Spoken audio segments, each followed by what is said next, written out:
Hey YouTube, today we're looking at how to install a holosun 407K onto a P322. To do that, it's really simple. There are two screws. The 322 is very similar to how the P365 and a couple of variants of that are set up. So there's two screws at the top that you just have to take out, and it'll fit directly onto this. It is the same footprint as the SIG Romeo Zero, so there is no issues as far as configuration goes. In the box itself, there are two types of screws. There's fatter screws and skinnier screws, both with blue Loctite already applied. In this case, we are going to be using the skinnier screws to install the 407K, which will also work for the 507K because they're both the same footprint as well.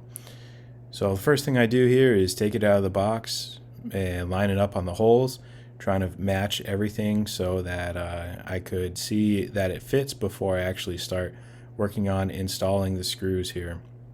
So I have a torque screwdriver here from Wheeler, and it is spec'd to 15 inch-pounds according to holosun's 407K user manual. The good part with the torquing screwdriver is it does stop after that 15 inch-pounds, so it won't strip the screws or over tighten. The 407K does have a 6 MOA dot and is zeroed in for 25 yards, which I found pretty accurate after I went to the range. If you're curious like me to see if the screws would be sticking out underneath the slide, no, it doesn't. There's just no issues at all.